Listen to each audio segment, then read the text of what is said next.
Hello, everyone, and a very warm welcome to the Property Investor Podcast, the podcast when we speak to some of the most interesting, inspiring, and resilient people in property investing and beyond. I, of course, am your host, Paul Lanfear. Now, as those familiar with these podcasts will know, my inner lawyer requires me to tell you that nothing in this podcast can be considered financial, legal, or health advice. Always seek your own professional advice.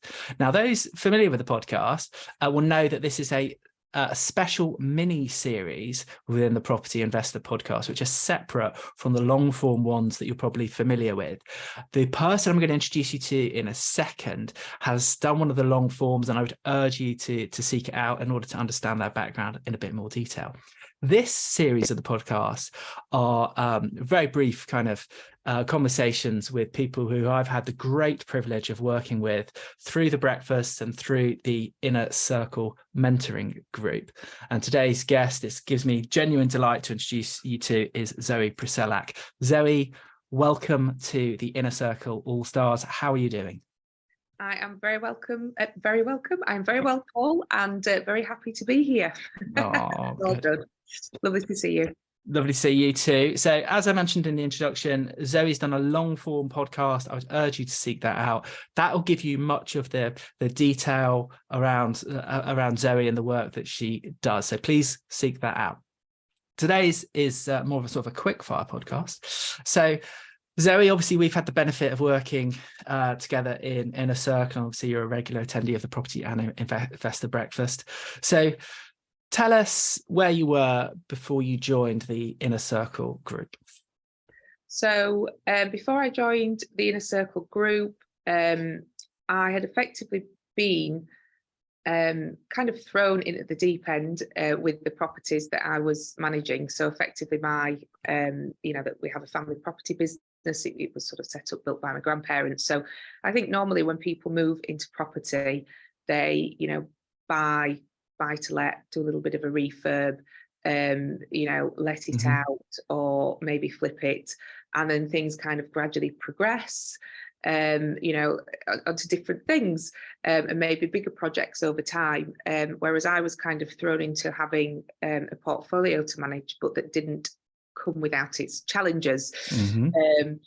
Commercial, industrial, and I think, as you know, Paul, it was in a trust, but the trustees that my lovely grandmother had appointed probably didn't manage things as well as they could. So I had quite a bit of tidying up in various different ways, just to look at in terms of sort of the portfolio. So yeah, I was in a kind of odd position. Yeah. But and I basically just needed lots of help and advice generally around property, and also just how to deal with the many challenges that it may bring, as well as the many rewards, and where to kind of go for that help, and how to find a team and things like that, people to work with. And as you say, like, so for the vast majority of people coming into property, they start off with their first project. Often it's a reasonably modest project, and they kind of get to cut their teeth, learn the ropes, face, the usual challenges that we all face, but they get to do it on a perhaps more modest scale. But you were straight in there with a well-established portfolio, with a reasonably complicated structure, in a reasonably, well, it was a complicated thing. So absolute kudos for you for managing it in the way that you manage everything, which is, so you make it look so effortless. I appreciate that there's a lot of effort involved. So you alluded to some problems and challenges. What were without obviously getting to the detail, anything tenant sensitive or anything like that, but what were the kind of high level problems and challenges that you were facing when you joined the Inner Circle? Well, sometimes it was just where to start when you have a problem. You don't know, it's something that's new to you. Also to have a sounding board, people that you can trust and speak with. And, it was also knowledge, also focus, structure, how do I manage dealing with the property as well as building my own businesses, and you are somebody that has absolutely got your default diary nailed. So, I had lots of help on that. And I would say, if anything kind of seemed to go wrong with the property business, I would kind of drop everything. Mm-hmm. And that's what I was kind of doing before I started having the mentoring you with the inner circle. And then that would kind of affect everything else, because everything else would go out the window. But yeah, one thing it certainly helped me do was realize that, it's just like any other business. The challenges will come. Nobody else that you deal with drops everything to sort it out. So you don't necessarily need to do that. And yeah, anything could be sorted, anything can be solved. So yeah, I would say that they were probably some of the key challenges, sometimes just kind of knowing where to start and where to go to sort of Mm-hmm. help and things like that, whatever the certain situation it was. Very good. And I suppose adjoined to that then, like, so how did the program help? Like, how are things now? Like, what is the progress that you feel that you've made through having been on the program? So I have a much better plan. I have a much better structure. I have a much better structure with how I manage my time between the property and, life and health insurance, Will's business. Mm-hmm. So one doesn't negatively impact the other, or kind of take over, if that makes sense, because I need to keep spinning both those plates well. It taught me the importance of finding a team that I trusted, good surveyor, agents, fantastic planning consultant that you introduced me to. I've now got a really good, builder stroke joiner who is fantastic. So the importance of really kind of building that team. Mm-hmm. Time management, definitely, that improved. Really understanding, even more so, financial resilience. I mean, it's something that that I'm really, really, really, I bang on about this as well, but you really opened my eyes even further to other areas that you can kind of diversify into, to help with that sort of financial resilience. And I would say just having a really, really good support network, certainly yourself, also the other members in the group. It was a really safe space. You knew that you could trust everybody in the group, which was really, really important.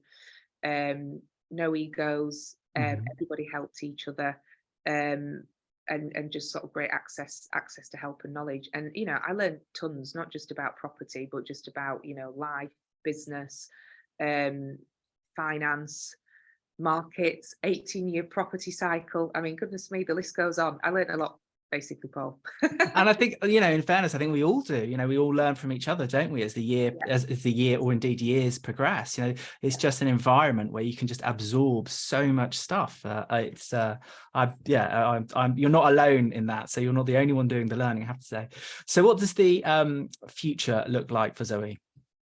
So the future for Zoe, it's continuing to sort of implement a lot of the things that I learned, from you, and also, just continuing to sort of build on that. Mm-hmm. I don't know what the end is. I know, generally speaking, what I would want, why I'm doing this and what I want life to be like. But really the focus is on building the property portfolio further. I've mentioned to you, we're just in the process of setting up a SAS pension, which is really, really exciting. And it's also helped me very much. I mean, I think the last year that I was with you, I think I explained to you that I've doubled the turnover from the previous year in my life insurance business, and that was because I'd stopped doing this flapping from one thing to another. If I thought something had happened with the property business, I really put in place what you taught us about sticking to your plan, your diary, and because of that it had a really, really positive impact. So just continuing to do that, and continuing to work on sort of both businesses and myself personally as well. Mm-hmm. And it's not to be underestimated your achievement, because not only have you grown your business significantly, but you've also, as you've alluded to, dealt with some complex situations for a diverse portfolio, and at the same time You've been looking after yourself as well, and you are, by any stretch of the imagination, a social media influencer, and I think, and I've said this to you before, but a very positive role model as well for people to follow, and I would urge them to follow you. So what would you say to somebody thinking about joining the inner circle? I would say absolutely go for it. You will get so much out of it. Of course, you will learn a lot about property and investing, and how to do that and what you need to do. But it's also all the other stuff that you get as well: the support network, the friendships. You learn about so much more as well: business, numbers, finance, diversification. All sorts of stuff. And it really is for someone, really at any level. You could be somebody that is just starting out, or you could be somebody that has been in property for a few years. Nobody knows everything. And everybody needs a support network. And I just think that you have a lot of knowledge that you very kindly impart, and you continue to learn. And I love it, because when you learn about something else, or you read another book, you tell us about it. I certainly do. That is the plan. So the plan is, you're a super kind and non-judgmental. You really care, and you do impart a lot of knowledge. So highly recommend. You will get a huge amount from the inner circle, just like I did. Well, look, that's very, very, very kind of you. I appreciate all of that. So how can people come and connect with you? What's the best way they can reach out to you? So to reach out, social media, my name on LinkedIn, Facebook, Zoe Priselac. My handles on Instagram and TikTok, or I am Zoe Priselac. And if you would like to send an email, info@way, so way-more.co.uk. If anybody would like to reach out or connect, then do so. That would be great. Amazing. Well, look, thank you very much, Zoe, for coming onto this podcast, and do seek out Zoe's other long form podcasts as well. But yeah, thank you so much for coming on. Really appreciate all your kind words as well, Zoe. Thank you. So there we have it. So to discuss property, investing, resilience, all the things in this podcast, come and join me at the next Property and Investor Breakfast. Link is below. Follow the podcast, give it a review, and share it with a friend if you can. Connect with me on social media. Keep well, and speak very, very soon.